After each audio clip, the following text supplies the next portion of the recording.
quiero que se fijen lo que está en la pantalla. Esto lo saqué de un libro. Pero hay dos ángeles, ¿no? Pueden ver ahí dos ángeles. Y hay un ángel que en la expresión se nota que está recibiendo. Y el otro está como que la expresión de asombrado, ¿no? Como que, ¿qué pasa aquí? Y en su mano, ¿qué tiene? Un reloj. Un reloj, ¿verdad? Está como que viendo el tiempo. Y el otro ángel le está dando un recibimiento. Le dice, "Ay, tú no te preocupes, en el tiempo de Dios, un día es mil años.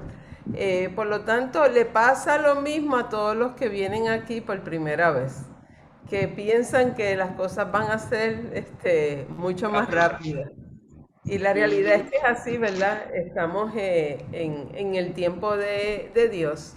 Yo creo que el libro de Apocalipsis pues nos está dando un montón de enseñanzas que son basadas en el tiempo, ¿verdad? De Dios. Y no tenemos un día específico ni una hora específica, sino es que va a ser cuando Dios diga. Bueno, hemos estado hablando de las iglesias y aquí pues en los primeros, ¿verdad? Empezamos el capítulo 2 y el capítulo 3 y recordando, ¿verdad? Todo lo que Benjamín nos dio de base. Fuimos a través de la iglesia de Éfeso, de Esmirna y de Pérgamo y fue muy interesante, ¿verdad? Ver esas primeras tres iglesias. Yo les voy a traer las próximas cuatro que son Tiatira, Sardis, Filadelfia y la Odisea. El día de hoy, ¿verdad? Si nos da el tiempo, vamos a cubrir Tiatira y Sardis. Y luego, pues las otras dos las hacemos el domingo que viene, porque es que hay mucha información. Como saben, ¿verdad? Y recordando a modo de repaso dónde es que están localizadas estas iglesias, que es en esa área de Turquía, que sabemos que Juan está en Patmos y está, ¿verdad?, recibiendo estas cartas que se están enviando, o sea, le está documentando y pasando las cartas para que sean recibidas por cada una de las iglesias. Ahí tenemos, ¿verdad?, las iglesias en el orden en que se van entregando las cartas. Vemos un orden en términos de la entrega. La uno, la 2 y la 3 están en una ruta específica. Y me pregunto yo, ¿verdad?, cuánta relación hay entre lo que físicamente vemos de una iglesia y realmente la intención de lo que son estas cartas. Y a veces nos dejamos llevar ¿verdad? Pues tal vez lo que había ahí, la iglesia que estaba ahí, y tal vez nos sirve de base. Pero en el tiempo y en el espacio hay otras cosas que se nos están dando a nosotros como miembros del grupo que ha recibido la salvación y hemos aceptado a Jesús y estamos leyendo el libro y la realidad es que pues cada iglesia representa unos periodos específicos. No estoy poniendo el detalle ahora mismo de los periodos, los podemos hablar en la próxima, pero es importante que recordemos que sí hay unos periodos en cada una de estas iglesias. Y yo pues voy a tratar de mencionar, no soy una experta, así que me perdonan, y ¿verdad? Es una reunión para que compartamos, para que hablemos y que cada uno, ¿verdad?, traiga sus puntos también. Y pues lo clarifiquemos según el conocimiento que tengamos cada una de las personas que estén en participación. Sigo con el próximo. Ahora, vamos a hacer un recordatorio. Jesús es quien tiene el control de los ángeles que están en esas iglesias. Así que es importante que los reconozcamos y que los tiene en su mano derecha. Esos ángeles son muy importantes y cada una de las estrellas es igual a un ángel. Así que hay un ángel por iglesia. Y hay 7 candelabros que son iguales a las 7 iglesias que estamos nosotros viendo. Ahora, Jesús, es importante que recordemos que Jesús da la llenura del Espíritu Santo. Jesús tiene ese control de los ángeles y el futuro de la iglesia está en las manos de Jesús. O sea, la herramienta de la iglesia es una herramienta importantísima, es la esposa, ¿no?, del Cordero. Y por esa razón el futuro está en esas manos de... Ahora, en Apocalipsis 2.7, si vamos un momentito al libro, ¿no? Y si alguien lo tiene, lo puede leer. Apocalipsis 2.7. El que tiene oído, oiga lo que el Espíritu dice a las iglesias. El que venciere, le daré a comer del árbol de la vida, el cual está en medio del paraíso de Dios. Ok, así que yo quiero, ¿verdad? Y pongo la simbología Y algo que cuando lo leía me hizo así como que un clic. No, yo dije, adiante, o sea, como que me vino una idea a mi mente que no la había percibido cuando tú lees ¿verdad? La creación, el paraíso. Entonces, pues la realidad es que, ¿verdad? Están estos dos árboles presentes ahí y pues las figuras que están en el centro, en Génesis 3:22, ¿verdad? Nos está hablando de los árboles que están ahí y pues la comunicación que Jesús hace con relación a los árboles. La realidad es que pues el hombre escoge uno de los árboles, comen del árbol del bien y del mal y eso abre sus ojos y de pronto se sienten que están desnudos y la realidad es que cambia la perspectiva y la relación entre Dios, que libremente se movía a través de ese huerto del paraíso, ese Edén, y pues la realidad es que pues tiene un impacto en términos de esa relación. Ahora queda un árbol. El árbol que queda es el árbol de la vida. ¿Y qué Jesús hace? Lo saca del paraíso, ¿no? Y dice, lo voy a sacar y voy a poner unos ángeles que cuidan del árbol de la vida para que el hombre no coma, porque imagínate, si comiera del árbol de la vida. Y pues voy a ir un momentito a Génesis 3:22. Dice, y dijo Jehová Dios, he aquí el hombre es como uno de nosotros, sabiendo el bien y el mal. Ahora pues, que no alargue su mano y tome también del árbol de la vida y coma y viva para siempre. Así que el hombre es retirado de ese paraíso. Ahora, en Apocalipsis 2:7 nos está diciendo el que le venciere le daré a comer del árbol de la vida, el cual está en medio del paraíso de Dios. Estamos regresando a ese paraíso, ese mundo perfecto, para comer de ese árbol de la vida cuando hayamos vencido. O sea que nosotros estamos en una carrera de tiempo donde pues ya pasó lo que pasó y salimos de ese paraíso y estamos en ese constante diario ejercitar para llegar otra vez a entonces nosotros poder lograr comer de ese árbol de la vida. Pregunta y comentario a la vez, ¿no? Sí. Eso me hace pensar y me hace preguntarme si Dios cambia, o sea, porque Dios puede hacer lo que Él quiera y Él es incuestionable, pero Él puede cambiar de planes, porque según como lo presenta Génesis, la idea no era que el hombre comiera del árbol de la vida porque iba a tener vida eterna. Sin embargo, ya después en el Nuevo Testamento, la vida eterna es una de las cosas que vamos a recibir si recibimos a Jesucristo. Entonces me pongo yo a pensar, bueno, a lo mejor reformuló a través del tiempo y también por efecto del libre albedrío que el hombre ha tenido a través de la historia, que ha ido también trastocando un poco los sucesos, porque yo creo que la voluntad de Dios se cumple independientemente de lo que el hombre haga. Quizás tarde más o se aceleren las cosas, pero se van a cumplir porque Dios es perfecto. Pero de alguna otra forma sí creo que hubo como que, me da la sensación como que a través del tiempo y dada las circunstancias fue cambiando, porque en la Biblia vemos que al principio vemos un Dios que yo, bueno, te lo digo porque muchos de mis niños me lo cuestionaron en la escuela bíblica dominical, de que el Dios en el que se creía en el Antiguo Testamento era un Dios bien sangriento. Sin embargo, cuando vamos al Nuevo Testamento, las condiciones son totalmente distintas y ya no hay tantas guerras.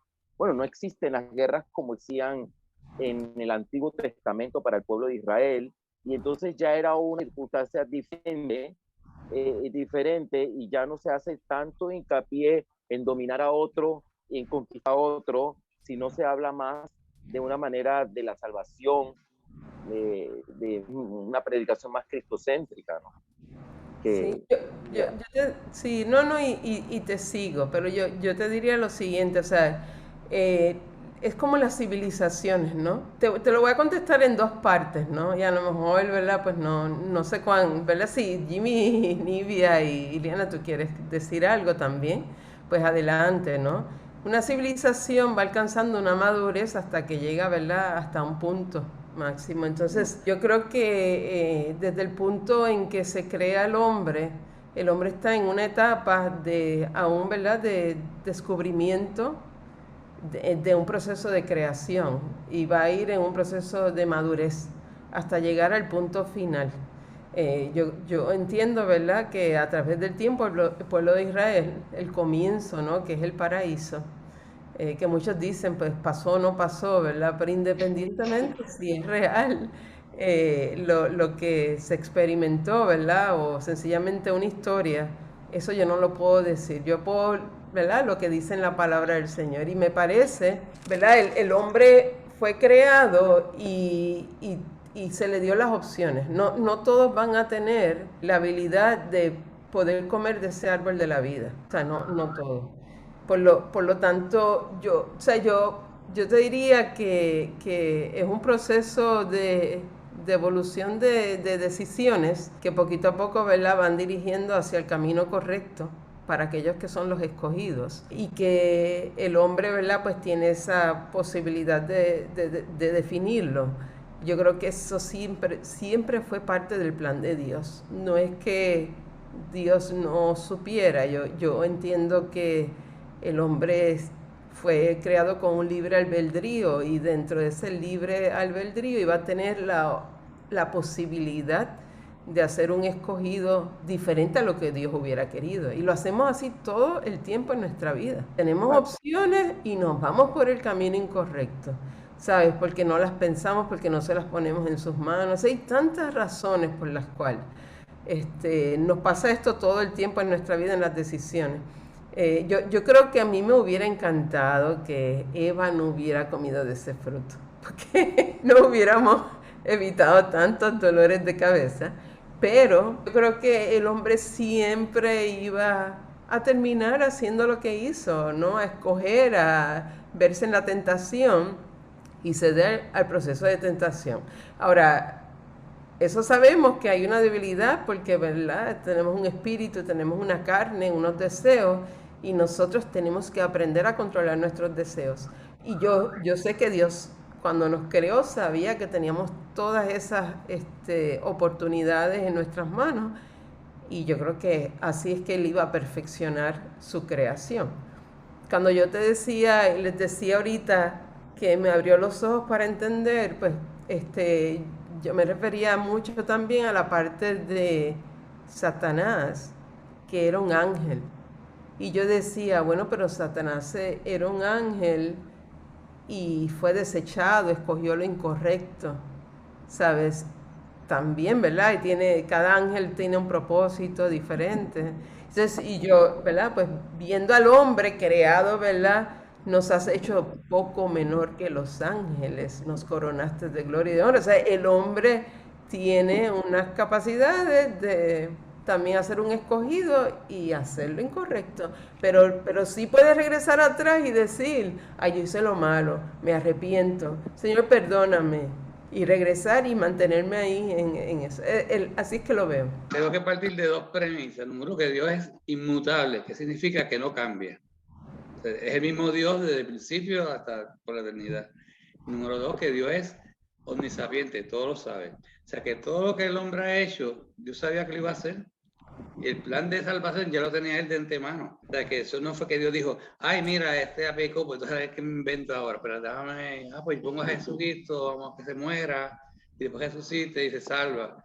Dios sabía. Pero es parte de su creación. La humanidad como tal, por las experiencias que estaban viviendo y por todo lo que iba a suceder ya cuando estaban con Moisés y todo lo demás, pensaba que a la gente le iba a costar un poco tener acceso a esa vida eterna. Bueno, en realidad era una vida eterna a la que tenían acceso el pueblo de Israel en esa época, porque el pueblo elegido. Los demás sí la tenían fea, porque si no se convertían a la fe de Israel, pues iban acabados y borrados de la faz de la tierra. Pero creo que en ese sentido, pues, no es, como que yo creo que la humanidad no estaba preparada, no tanto si Dios lo iba a presentar en el momento en que tuviese la humanidad preparada para recibir esa vida eterna. Ahí estaba el árbol pero él no dijo, no, espérate, voy a agarrar esto y lo voy a esconder porque ahora no es el momento. Entonces, él, yo creo que en ese sentido, como tú dices, tiene conocimiento de lo que podría pasar si se la damos ahora. Y como si se la damos ahora, va a venir tremendo revolú. Mejor damos esto para cuando venga y allá entonces repartimos la vida eterna. Recuerda que el momento que el hombre pecó, nadie tenía vida eterna, ni los judíos ni nadie. No, claro. ¿Sabes? Que entonces, pero que si partimos si leemos otra vez el Apocalipsis del principio, repasar el primer capítulo, fíjate que dice que él lo sabía desde antes de la creación. O sea, ese plan de Dios de salvación está creado desde antes de la creación, antes de que existiera el hombre. Porque recuerda que Dios no tiene tiempo. Para nosotros está pasando un tiempo, pero Dios lo sabe todo. O sea, sabe el principio y el final. O sea, el final no lo hay. Pero es una dimensión que nosotros mentalmente, intelectualmente no podemos comprender, ¿verdad? Quizás uno en sus limitaciones mentales, pues uno hay cosas que no se puede explicar, como por ejemplo eso, pues, de que de repente la salvación era solo para los judíos y de repente se abrió para todo el mundo. Entonces la pregunta lógica. Pero la salvación nunca fue primero. La salvación no fue primero para los judíos, porque Adán y Eva no eran judíos. Bueno, o sea, sí, lo sabes. Sí, o sea, eso fue Abraham, cuando Abraham fue que se claro. Pero además, el punto es que nosotros como seres humanos pues no podemos cuestionar a Dios. Ah, no, claro, definitivamente. O sea, David lo ha hecho así, o porque no lo hizo así, lo hizo de esta manera. Sí, porque estamos tratando de buscar una explicación humana. O sea, tú eres soberano para un hecho que no lo es. Quizás cuando estemos allá con él, pues entenderemos entonces. Veremos el photo finish. Exacto. No, eso es así. Yo entiendo que podremos hacer muchas preguntas cuando estemos en el cielo. Pero sí entiendo, Benjamín, tu punto, y sí sé que el hombre en la etapa de cuando fue creado no estaba todavía preparado. Pero aún no está preparado de todas maneras. No, por eso. Pero es que sí, ya tú tienes los avances de la película. O sea, sí. tú no puedes decir que no sabes nada. Los avances de la película tú lo tienes. Y tienes el guión. Y sí, tú pero tienes ese guión, cómo va a acabar la historia. Pues ese guión no hubiera sido el mismo. Sí, Claro, sí, no, claro. pero es una herramienta que tienes que estaba en desventaja Adán y Eva, no la tenían. Sí, entre comillas, porque están con Dios directamente. O sea, más conocimiento que tenían ellos no lo tenemos nosotros, porque ellos están en la presencia de Dios. Sí. Bueno, no nos toca a nosotros juzgar. Por eso, o sea, que otro ángulo de siempre va a haber preguntas que no tienen respuesta. Sí, claro. Bueno, continuamos. Esta era cuestión de repaso de esa parte del capítulo, para que entonces pudiéramos seguir entrando a lo que es Tiatira. Esta es la iglesia y esto es lo que queda de la iglesia. Pero el logo, ¿verdad? Es una iglesia que tolera el pecado. ¡Wow! Esto está bien intenso. O sea, una iglesia que tolera el pecado. Entonces tú dices, pero, o sea, ¿cómo? O sea, la iglesia se supone que tolere. Bueno, la iglesia se supone que deje entrar a todos. Ajá. ¿Verdad? Pero eso es una cosa, pero tolerarlo y aceptarlo dentro y que cada cual haga prácticas que no son, es otros 20 pesos. Así que es importante, ¿no? Que reconozcamos cuáles eran los fallos de Tiatira para que podamos entender realmente por qué es que el juicio que viene sobre Tiatira. Pero viendo el trasfondo histórico, porque siempre es bueno, ¿verdad?, que entendamos dónde estaba. Tiatira era una ciudad pequeña, localizada en un valle sin grandes atracciones, como las demás ciudades estudiadas, que ya Benjamín nos había compartido, pero con un activo centro comercial. Se encontraba en el campo de camino a Pérgamo, o sea que sabemos que estaba en esa ruta. Está localizada en la actual Turquía.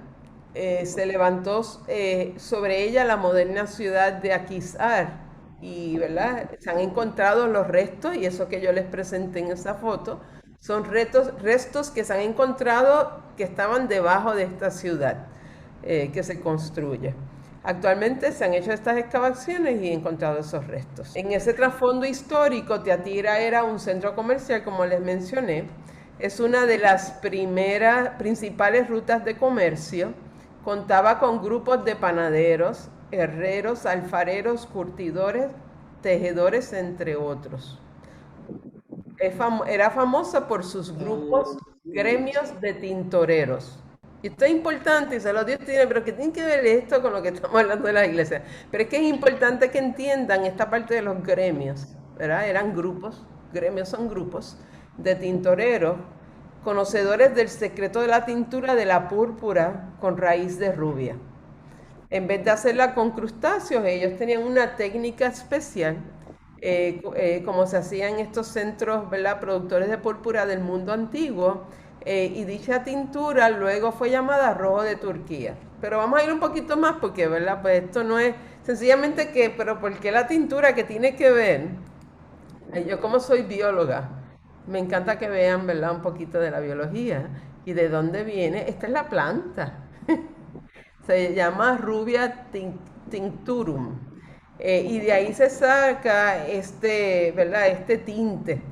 En el primer milenio los fenicios tejieron un imperio comercial cuyo producto más destacado fue esta púrpura, tinte rojo que se convirtió en símbolo de reyes y de emperadores. Y si recuerdan, ¿cuántos recuerdan la, o sea, la vestimenta de Jesús que ¿verdad?, ¿Es púrpura? era La capa. Sí. exacto, la capa, ¿no? La echaron a suerte, ¿no? Que no de la cara. Ajá, era cara, no era. Fíjense, hay una relación, alguien que se dedicaba a esto tenía una relación con Jesús. No Lo sé si veía como ustedes rey. se recuerdan que quiénes eran que quiénes le daban o sostenían el ministerio de Jesús. No sé si Mujeres. las Mujeres. mujeres, ¿verdad? Yes. Las mujeres. Así que nada más quiero que vayan viendo este trasfondo histórico porque es bien interesante. Vamos a ir a Hechos 16, el 13 y 14. De reposo Lo salimos tengo. fuera de la puerta, junto al río donde solía hacerse la oración, y sentándonos hablamos a las mujeres que se habían unido.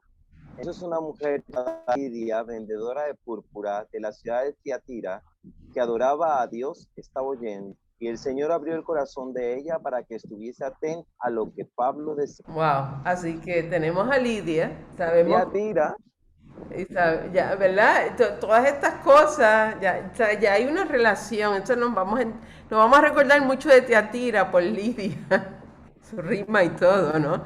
Entonces, ya sabemos, ¿no? Pablo y Silas van a rumbo de Filipos, ya esta historia la hemos leído varias, ¿verdad? O la hemos escuchado anteriormente, porque luego de esto ahí es donde ellos, la muchacha que está con el demonio, ellos se lo quitan, que era el demonio de adivinación, y entonces ahí viene la encarcelación de Pablo y de Silas, y que luego, ¿verdad? Pues el carcelero termina siendo salvo él y su familia. Pero es importante, ¿verdad?, que recordemos estas cosas porque esa vendedora de púrpura adoraba a Dios y escuchó, Dios abrió sus ojos para que escuchara lo que Pablo estaba diciendo. Así que, ¿y qué ocurrió? Porque a veces nosotros, ¿verdad?, podemos tener, bueno, ella tenía este negocio de púrpura, se prestaba también, ¿verdad?, el negocio ¿verdad?, hacer un negocio donde la púrpura se usaba para ciertas, ¿verdad? Ahorita lo vamos a ver. Y entonces ella es bautizada y eso es un cambio en su vida, ¿no? El hecho de que se bautiza y su familia es que esta gente se entregó completamente, ¿verdad?, a Dios. La púrpura de Tiatira, de la que se ocupaba Lidia, no era producida a partir del molusco, ya lo habíamos mencionado, sino a partir de las raíces de la planta rubia.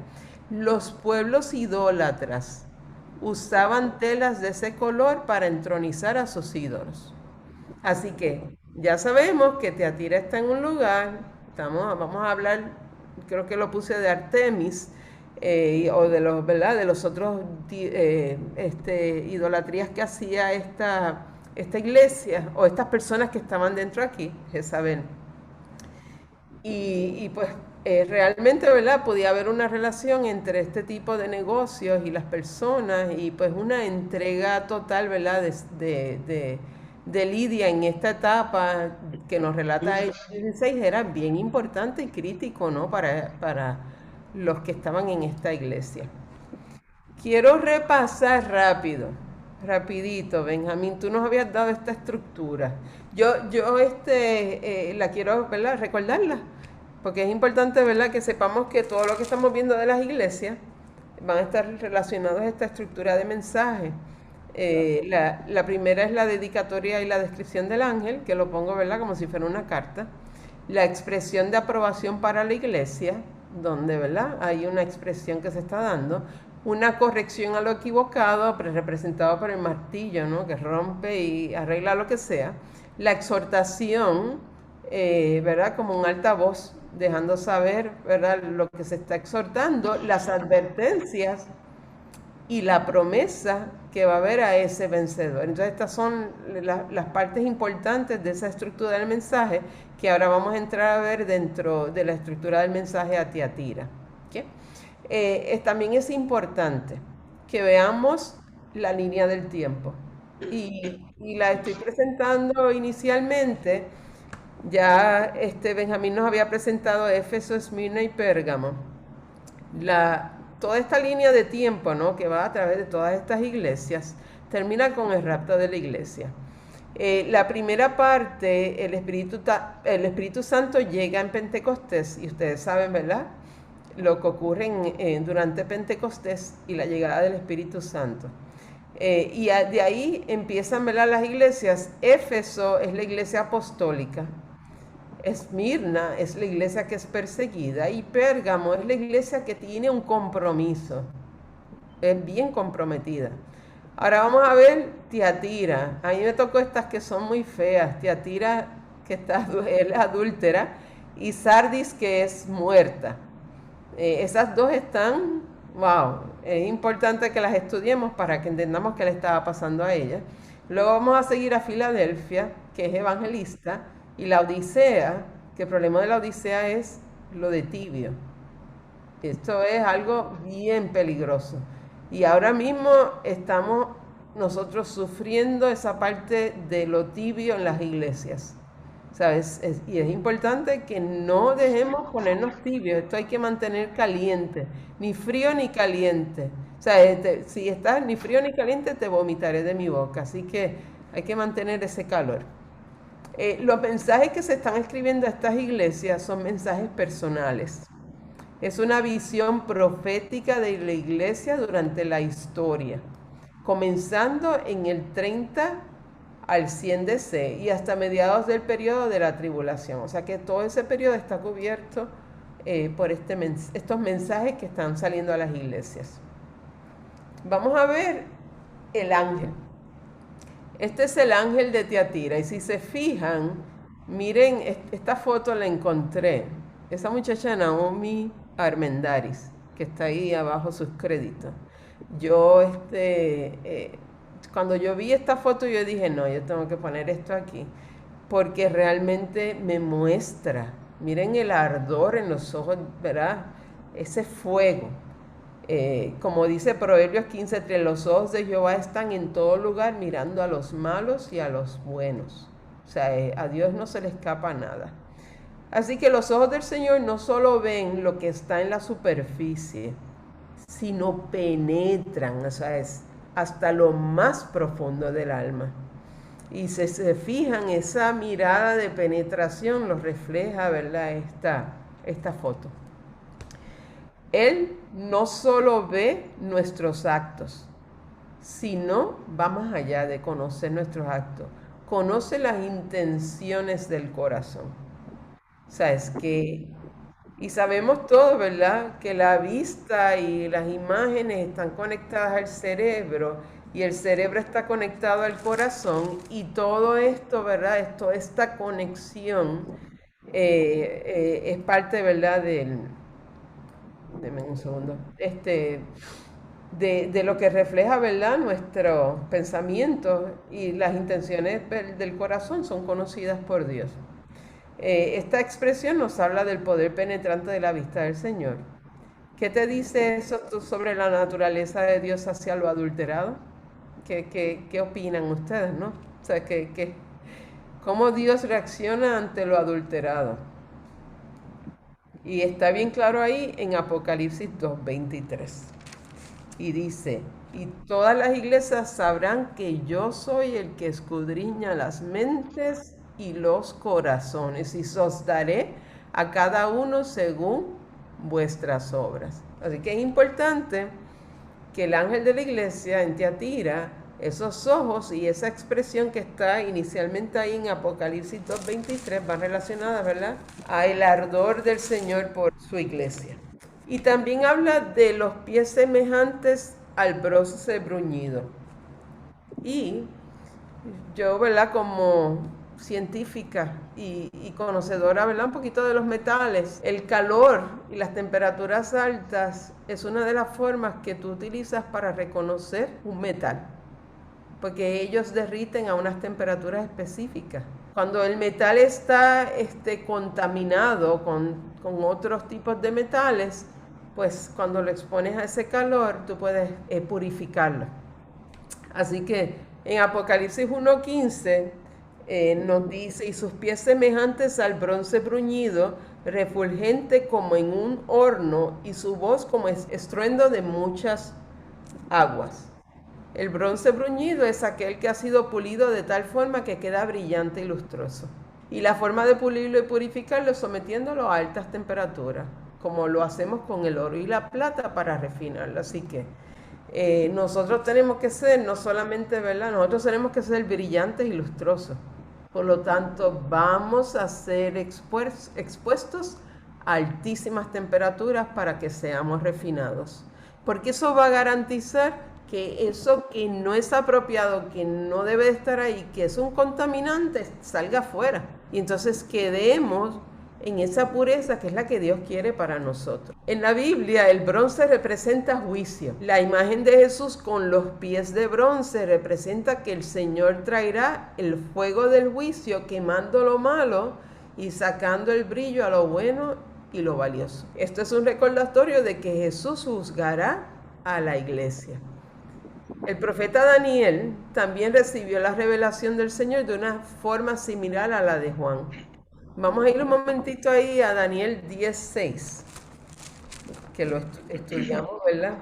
Pero para recordar, Daniel 10:6. Su cuerpo era como de berilo, y su rostro parecía un relámpago, y sus ojos como antorchas de fuego, y sus brazos y sus pies como de color de bronce bruñido, y el sonido de sus palabras como el estruendo de una multitud. Y nos recordamos, ¿no?, que ahí estaba Daniel junto al río y estaba viendo esta visión. Y dice bien claro, ¿verdad?, lo que estaba viendo, o sea que estamos hablando de lo que es juicio, ¿no?, y lo que significa, ¿verdad?, esta descripción de los pies semejantes a bronce bruñido, que ya Daniel los había relatado anteriormente. Así que vamos a ir al Apocalipsis 2:18, que es, ¿verdad?, donde estamos viendo el mensaje, y vamos a leerlo. No sé si Jimmy lo tienes, que tú pudieras ver. Escribe esta carta al ángel de la iglesia de Tiatira.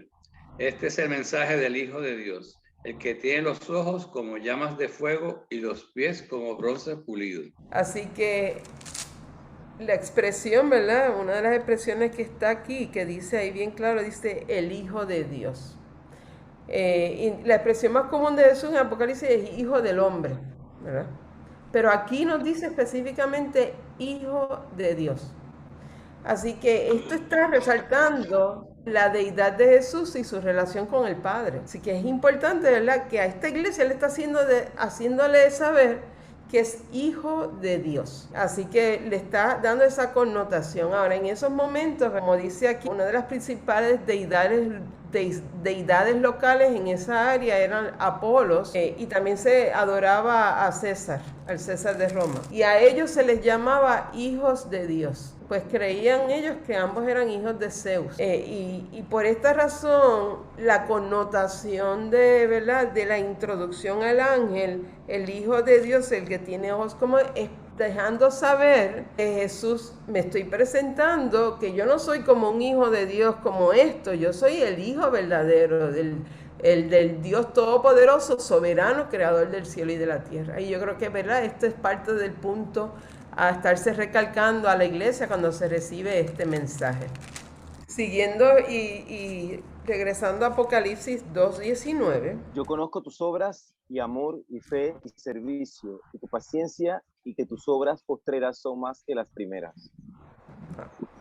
Así que nosotros somos lo que hacemos. O sea, yo hago lo que soy porque soy quien soy.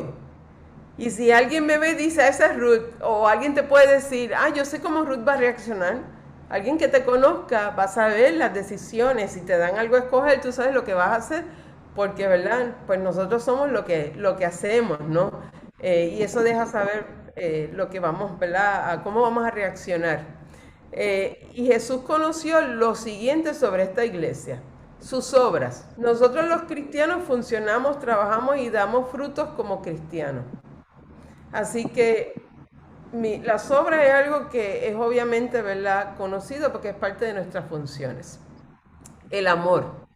Nosotros los cristianos tenemos que ser amorosos, porque sabemos que Dios es amor. Y así lo dice Primera de Juan 4:7. El primer fruto del Espíritu Santo es el amor. Por lo tanto, nosotros, querramos o no querramos, tenemos que ser amorosos. Y de ahí salen un montón de características, ¿verdad? Porque Dios es amor. El servicio, obviamente, la iglesia tiene el propósito de proveer servicio a Dios. Y el servicio es un ministerio. Así que todas estas características, todas estas cosas que se son mencionadas, ¿verdad? De que yo conozco tus obras, el amor, el servicio, es porque Dios nos conoce, pero como la palma de nuestra mano. La fe. La fe genuina es algo que se ve y que el mundo puede reconocer en los cristianos. Y saben que la fe es la que produce nuestras obras. Y es importante, ¿verdad?, que nosotros sepamos que una fe sin obras no es fe. O sea, la fe, el resultado de esa fe va a ser las obras que vamos a hacer nosotros como cristianos. Vamos a ir un momentito a Santiago 2, 17 y 18. Así también la fe, si no tiene obras, es muerta en sí misma. Pero alguno dirá, tú tienes fe y yo tengo obras. Muéstrame tu fe sin tus obras y yo te mostraré mi fe por mis obras. La perseverancia es también, ¿verdad?, algo que es reconocido, ¿no? Y tú lo puedes reconocer en las personas, ¿no? Es el cuarto fruto del Espíritu. Debemos de siempre perseverar, ¿no? Y eso denota, ¿verdad?, cuán lleno está una persona del Espíritu Santo. Y como decimos por ahí, mira, no se raja. La persona no se raja. Es una persona que persevera y que no hay viento ni marea que lo saque de su, ¿verdad? Y no es que sea testaduro, porque esto no es lo que estamos tratando de definir. Es una persona que conoce de la palabra del Señor, conoce lo que se espera y se mantiene en esas promesas, en ese conocimiento, tanto y tanto que lo comparte con los demás. Muchos en la iglesia padecían por periodos largos, por largos periodos de presiones, y esas presiones hacen muchas veces que las personas se retiren. Y pues la constancia de la presión puede hacer que se desvirtúen de su, ¿verdad?, objetivo. Por lo tanto, la perseverancia es algo bien, bien importante para que nosotros podamos obtener nuestra recompensa al final. Y sus últimas obras más que las primeras. Esta iglesia estaba haciendo más y más y alcanzando a otras personas. No parecía estar estancada, ¿sabes? Así que, ¿verdad?, es claramente lo que dice ahí, que estaba haciendo más que lo que hacía antes. Así que sí, Jesús reconocía. En mi experiencia, estando en Puerto Rico, una de las cosas con las que identifiqué pues que había que meterle mano al asunto directo eran las compañías de multinivel, porque las compañías de multinivel llegaron a entrar a las iglesias y se mezclaban un tanto con la fe, pero las compañías multinivel hacían sus reuniones los domingos. Entonces tú veías que había gente que no iba a la iglesia porque se tenía que ir para allá. Y acuérdate que la compañía multinivel me retribuye económicamente, Sí. ¿ves? Y yo tengo que también buscar más adeptos para esa compañía, porque entre más adeptos yo consigo, también eso significa más dinero para mí. Yo adelanto dentro de la compañía y todo lo demás. Y fue una lucha y cuando yo di clase yo daba de frente a eso, porque de verdad, cuando tú yo creo que son gente que quizás no han tenido los ejemplos adecuados dentro de su propia familia, o no leen la Biblia quizás, que yo creo que eso es vital para un cristiano, porque si tú lees la Biblia, el Señor te habla a través de la Biblia, tú hablas con Dios a través de la oración, pero si tú estás leyendo la Biblia, hay una probabilidad mucho menor a que tú te equivoques en tus decisiones, ¿no? Entonces, evidentemente, con esas decisiones no estaban agradando a Dios, pero si ese mismo énfasis le dieran a la evangelización, hablarle a otros de Cristo, de esa cosa tan buena, que es mucho mejor que la compañía multinivel, pues otro gallo cantara, ¿no? Excelentes cristianos, pero no estaba yo para juzgarlo, pero sí era una situación que había que advertir que se estaba dando y pelear de frente contra eso, porque es el diablo tratando de que el cristiano se pierda, porque él no quiere que ya el que no tiene a Cristo ya está perdido. Él quiere que los que están dentro de la iglesia se salgan y que no haya gente salva ni nada por el estilo, ¿no? Y pues por ese comentario, porque sí creo que sí es necesario eso de que nosotros nos demos al servicio y nos demos cuenta de la responsabilidad como cristianos, que eso no es simplemente el Señor me salva, el Señor me cuida, y yo tengo que hacer unas cosas también, ¿no? Para agradar al Señor. No, y cosas, ¿verdad? Que parecen sencillas, simples, que no son un distractivo, puede serlo para algunas personas, para unas sí, para otras no, ¿no? O sea, yo creo que por eso es tan importante, como tú dices, ¿verdad? El escudriñar la palabra, entenderla y reconocerla, para saber que a qué yo le digo sí, a qué le digo no. O sea, que debe ser algo que me distraiga y que yo pueda, ¿verdad? Tomar una decisión y decir, bueno, pues me voy a ir a la reunión de multiniveles porque pues es importante para mí, o sea, para mi bienestar, etcétera, y ponemos al Señor en segundo plazo, y ahí es donde las decisiones son incorrectas, ¿no? Pero si yo logro crear un balance entre todas las cosas y yo pongo un respeto entre mi tiempo y digo, no, o sea, yo voy a participar, pero los domingos es el día de mi Señor y yo lo veo, o sea, y todo, ¿verdad? Pues con balance, yo creo que se presta, pero uno como cristiano es donde pones ahí. Pero tú lo ves con ¿cuáles son los que no van a la iglesia, que van a la iglesia los sábados?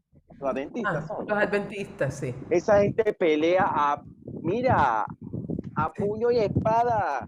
Yo el sábado no puedo porque tengo que ir a la iglesia y la gente se lo tiene que retar y le dan su día porque, ay, no, él es adventista y él el sábado no puede porque tiene que ir a la iglesia. Entonces nosotros tenemos que aprender a pelear también el domingo. No, el domingo yo no puedo porque a la iglesia adorar al Señor.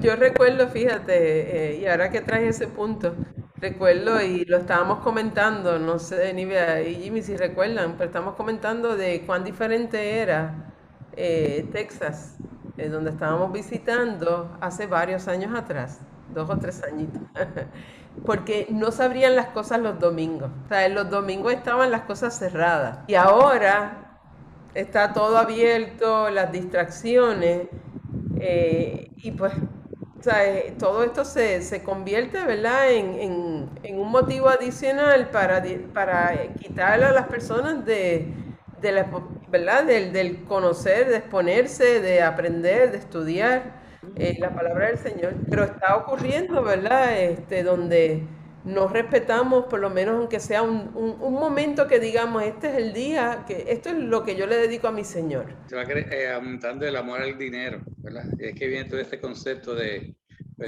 descuidar la iglesia porque me va a dar un aumento si trabajo el domingo o tengo esta oportunidad de un negocio, etcétera, ¿verdad? Y la misma sociedad se mueve eso hacia la riqueza, ¿verdad? Hacia el dinero, el amor al dinero. Ujú. No, eso es un punto bien importante y nosotros olvidamos ahí. Yo me pongo a pensar, si Dios está en control y Él espera que yo piense que Él es el proveedor de todas las cosas, ¿cómo se sentirá cuando yo pongo en duda si yo me tengo que proveer o si Él pudiera proveerme a mí y tener la fe suficiente, ¿no? Es un poquito difícil. Yo creo que a veces tenemos que experimentar esa fe, pero al 100%. ¿No? Y te afana, porque al fin y al cabo él te dice, por nada estéis afanosos, pero te Tampoco. afana pensando, ¿y qué voy a hacer? ¿Y qué voy a hacer? ¿Cómo lo pago? ¿Cómo no sé qué?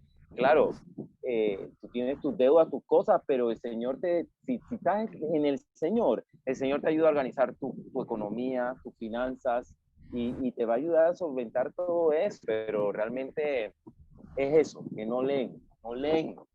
Y como no leen, Amén. ¿cómo van a saber si no leen? No, y les comparto, ¿verdad? Porque yo sé que ni y Jimmy están bien al tanto.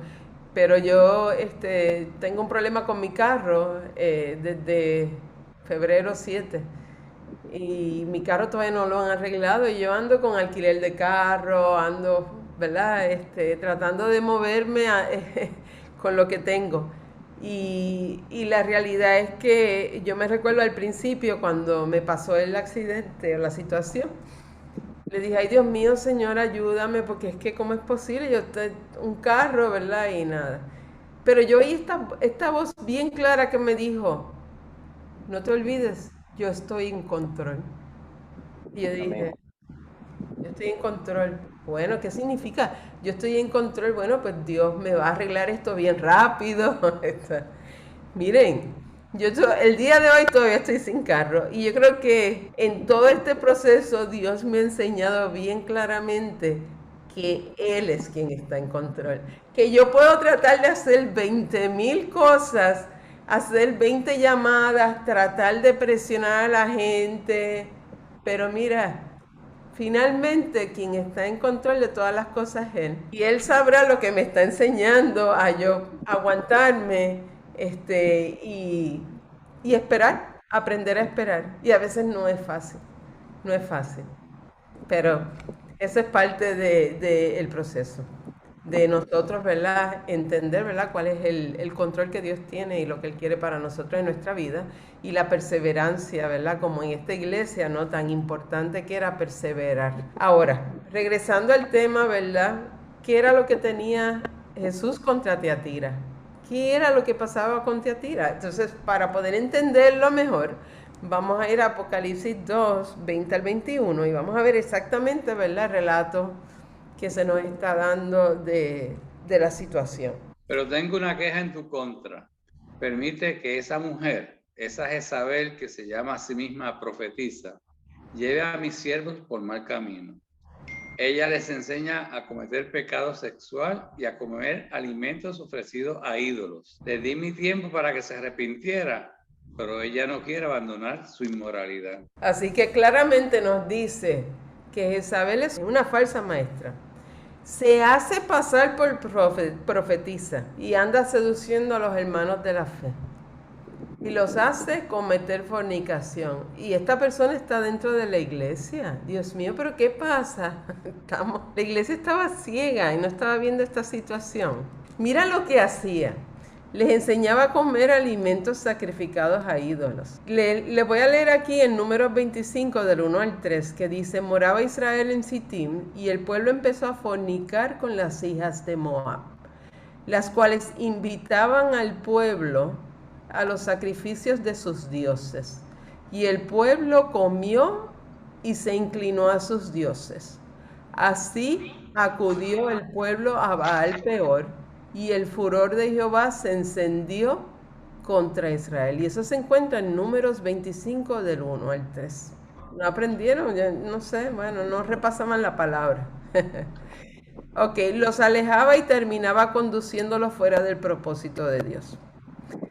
Regla para los gentiles, ¿verdad? La regla para los gentiles era porque ha parecido bien al Espíritu Santo y a nosotros no imponeros ninguna carga más que estas cosas necesarias, que os abstengáis de lo sacrificado a ídolos. O sea que esto era bien sencillo, la regla a los gentiles.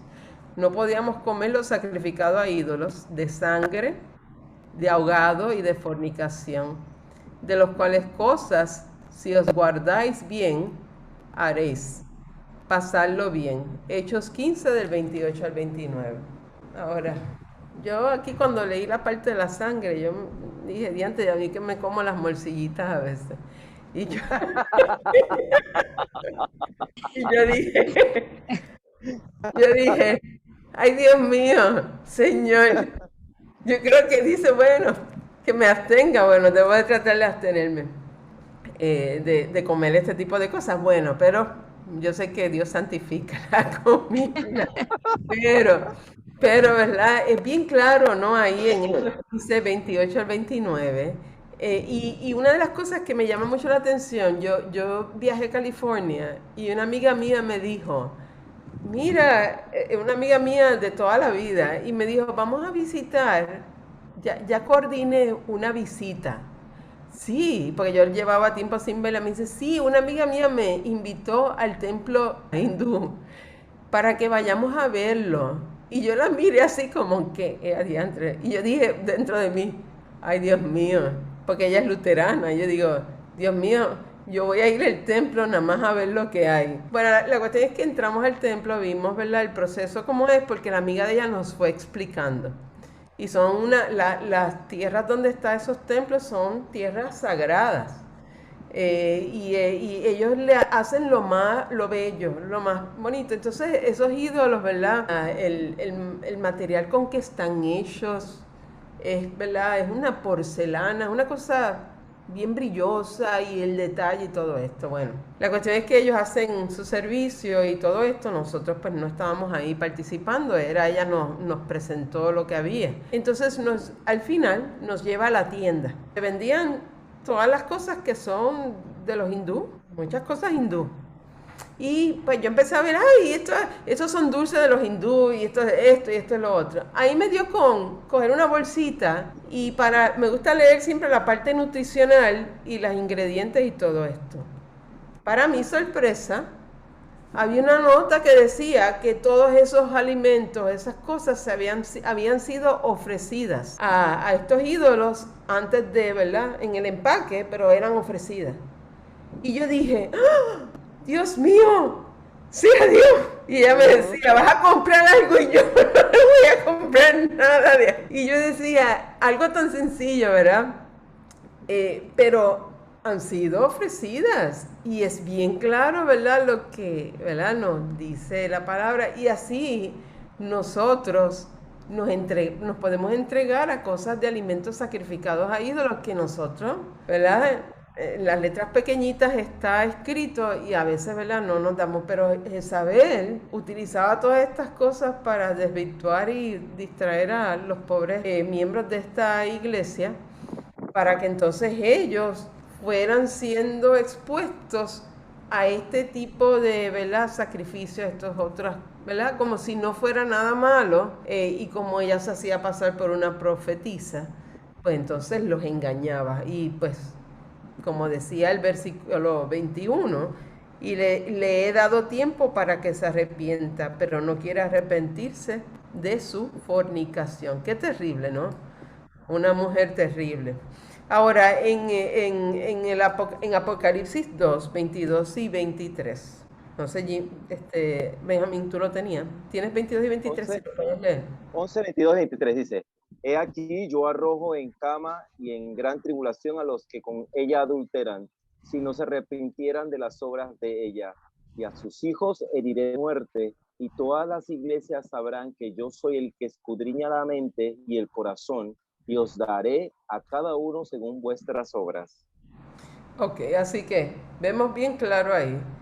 Dios no tolera ese tipo de conductas para nada. Y aquí está bien claro cuál es el juicio final, ¿verdad?, sobre estas situaciones.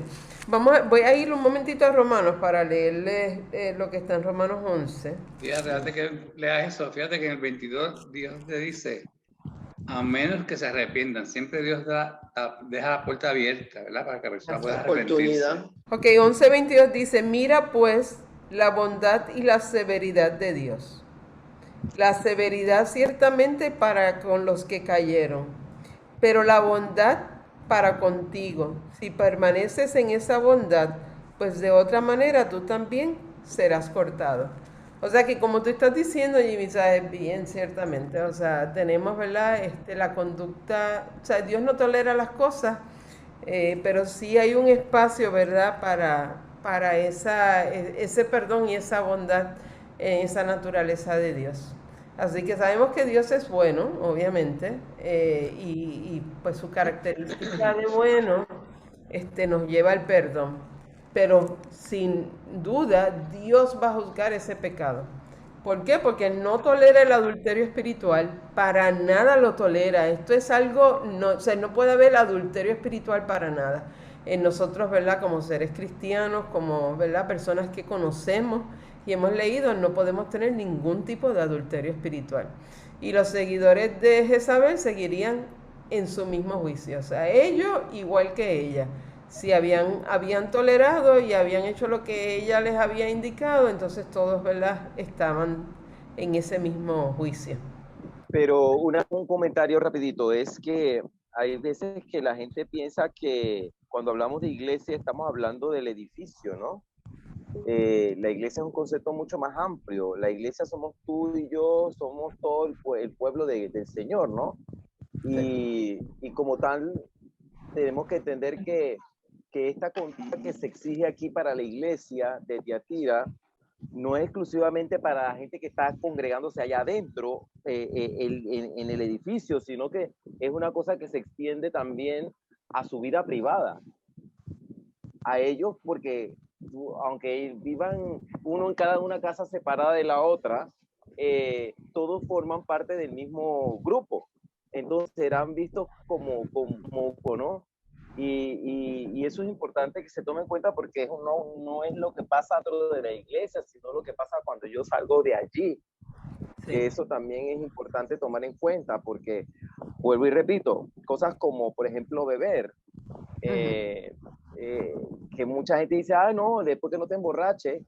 Yo soy de las personas que pienso que, bueno, pues mejor es prevenir, y sobre todo si tienes personas que están empezando en la fe, para que les seas de ejemplo de alguna forma de esas cosas, ¿no? Pero me tocó ver en muchas ocasiones, gente que cuando compraba la comida pedía la botella de cerveza y se tomaba no una, sino dos y hasta tres. Y también en fiestas se suponía no hubiera ese tipo de bebida, estaban allí y la gente bebía. Y yo dije, pero ¿por qué tienen que hacer esto y por qué se tolera eso aquí?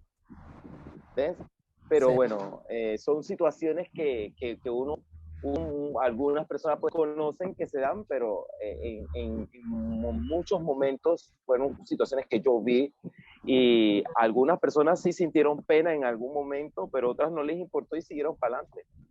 Sí. Sí, a veces lo hacen escondidas, pero no saben que Dios todo lo ve. Sí, Mira, un comentario. Hello, ¿me oyen? Sí, sí, te escuchamos. Mira, porque es que estos días yo estuve viendo unos documentales sobre el inicio de la iglesia. Entonces, me acordé cuando tú estabas dando en uno de los primeros slides que presentaste, que hablaba de los gremios. Y yo diciendo, teniendo esta explicación que había en la Biblia sobre de que el pecado que es el adulterar ese mensaje de la iglesia, como tú tenías en el slide anterior, entonces decían en lo documental de que cuando empiezan esos inicios de la iglesia católica y cuando empiezan a hacer las catedrales, que todos nosotros hemos ido a alguna catedral en algún momento. Claro. Entonces ellos hacían las capillas que hay actualmente, que uno va y puede ver que hay capillas a los lados, pero las capillas permitían que los gremios fueran para poder adorar a su ídolo en forma pagana totalmente. Y cuando terminaron de hacer esa adoración a su ídolo, entonces pasaban a la nave principal para escuchar la misa. Y yo digo, pero ¿qué es esto?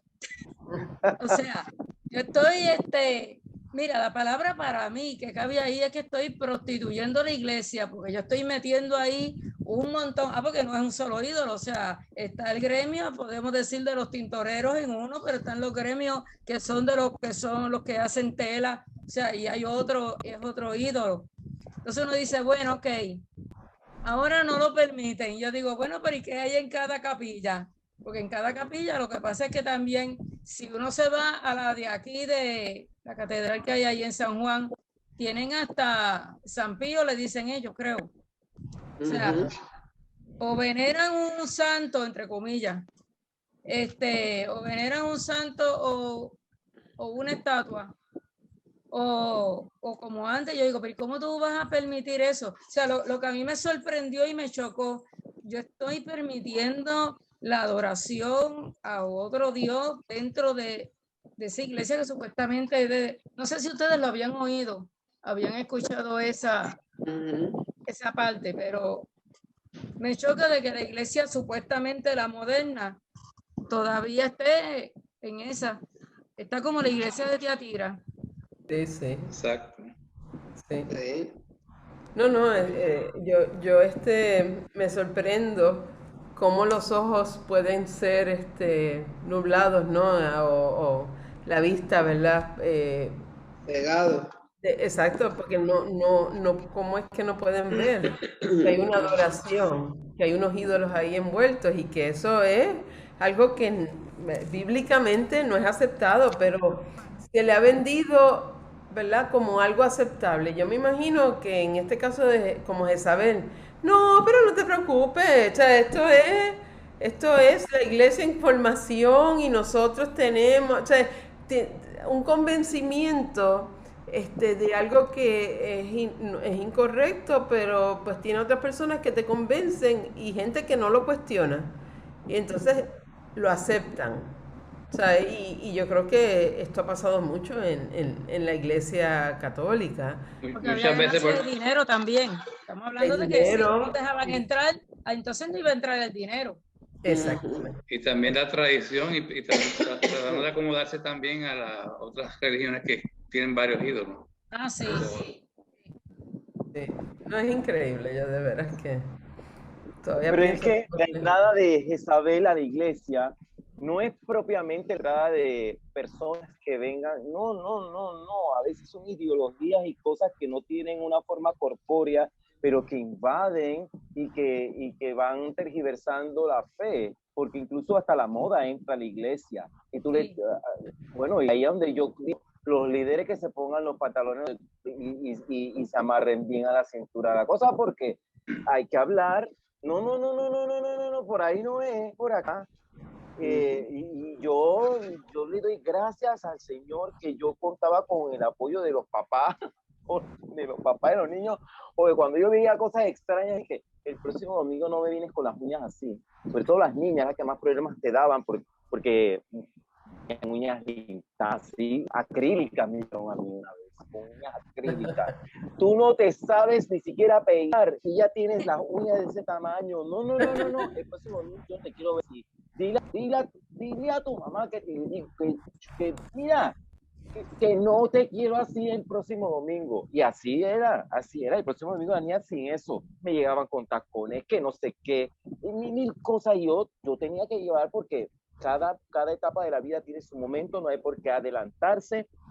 Y uno tiene que orar mucho al Señor. Señor, dirígeme y pon las palabras que nadie sienta que uno lo está amedrentando ni nada por el estilo.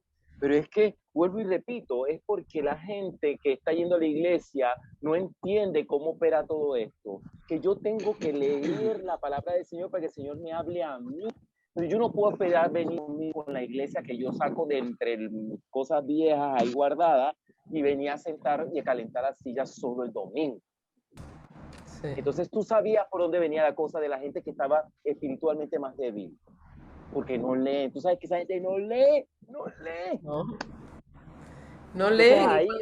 Y cuando leen no la entienden. Ajá, que es lo peor. Porque, exacto, la forma. Bueno, yo a veces me he puesto una vez yo oía las palabras leyendo de la Iglesia Católica la palabra y yo decía, pero es que yo no les entiendo lo que están diciendo, porque hasta le oía como que en otro, no sé. Otro idioma. Sí, como si estuvieras hablando de otra forma, era bien difícil entenderlo.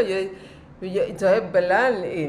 También lo hablaban a veces en latín, o sea, también en otros idiomas, o sea, se hacía bien difícil. Entonces, la gente se acostumbró como le decía el pueblo de Israel a Moisés, no, espérate, Dios que no nos hable a nosotros, Moisés, háblanos tú, mira a ver lo que Él quiere, y tú no lo dices a nosotros, porque a nosotros nos va a consumir con ese fuego.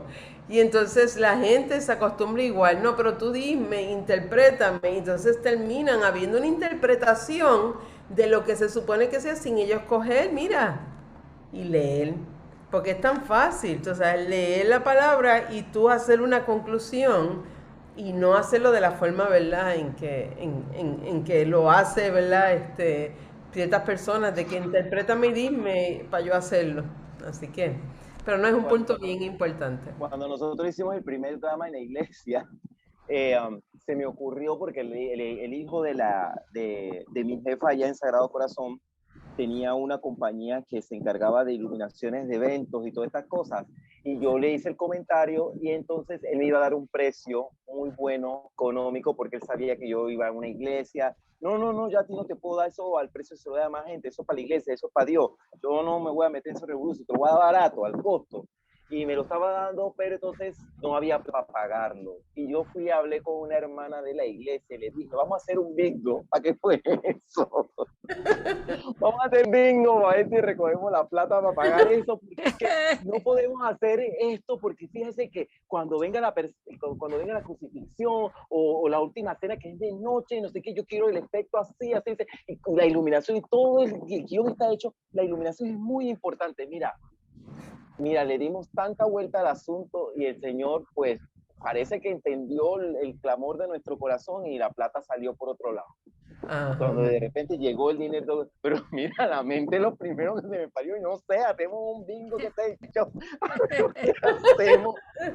Y la hermana viene y me dice, no, un bingo jamás, no, ay, el pastor te va a poner mal, y además, esto no es de Dios. Y yo dije, bueno, pero aquí, ¿de dónde vamos a sacar la plata? Si ahora echamos la iluminación para eso, y no tenemos ni un real para eso, y ya hemos gastado, ya habíamos gastado un poquito en unos materiales ahí para la estructura, y yo, ya, pero el Señor proveyó, y la cosa se pudo hacer, pero no se hizo bingo.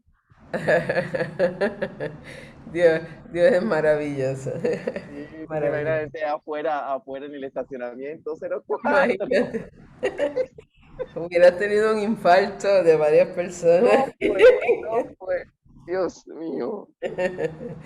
Okay. Bueno, pues entonces, continuando, ¿verdad?, con la carta, Apocalipsis 2, 24 al 25, lo voy a leer rápidamente, dice aquí, pero a vosotros y a los demás que están en Tiatira, a cuantos no tienen esa doctrina y no han conocido lo que ellos llaman las profundidades de Satanás, yo os digo, no os impondré otra carga. Pero los que tenéis, retenedlo hasta que yo venga. Así que, ¿verdad? ¿Qué le está pidiendo ahí al final? Aguántense, ¿no? O sea, aguántense. No caigan. No caigan.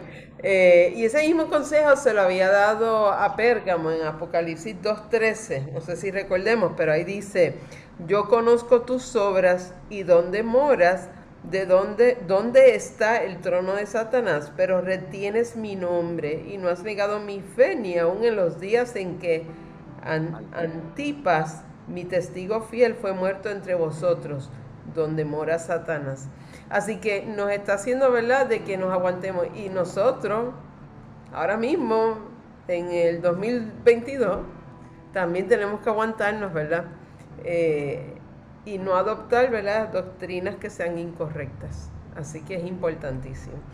Bueno, voy a terminar con la iglesia de Tiatira, porque ya vamos a llegar a las 6. Y vamos a terminar hasta el 29. Vamos a Apocalipsis 2, 26 a 28, si alguien lo tiene y lo puede leer. Y aquí. Y al que venciere y guardare mis obras hasta el fin, yo le daré autoridad sobre las naciones, y las regirá con vara de hierro, y serán quebradas como vaso de alfarero, como yo también la he percibido de mi Padre. Y le daré la estrella de la mañana. El que tiene oído, oiga lo que el Espíritu dice a las iglesias. Amén, amén. Así que, ¿qué nos está diciendo? Si te mantienes fiel, vas a recibir una posición de autoridad sobre las naciones. Poder que viene de Jesús. ¿Y a qué se refiere por la estrella de la mañana? La estrella, esto es una promesa. Él morará y proveerá dirección en los momentos de dificultad de la vida. Y hoy, durante mis devociones y escuchar el sermón de Charles Stanley, nos decía, nosotros como cristianos tenemos que reclamar nuestras promesas a Dios, porque están ahí en la Biblia. Si tú eres cristiano y tú has sido salvo, tú tienes unas promesas y las tienes que reclamar. Ella está hablando del milenio, ¿verdad? Que se supone que en el milenio pues nosotros seamos la autoridad compartida con el Señor Jesucristo. Está más tarde en Apocalipsis hablando sobre el milenio, los 1000 años que Jesús va a estar gobernando la tierra, que se supone que nosotros seamos gobernadores con Él. O sea, amén. Y entonces, pues, llegando a Apocalipsis 2:29, que ya pues Ileana lo leyó, dice, cada una de las cartas anteriores han terminado con esa misma exhortación. Y esa exhortación es una de orden. Así que los seguidores de Jezabel no escucharon, igual que muchas iglesias, del presente. Y tenemos que escuchar y estar atentos a los últimos tiempos y a todas las, ¿verdad?, cosas que están pasando, porque nos están dando indicios de lo que va a suceder.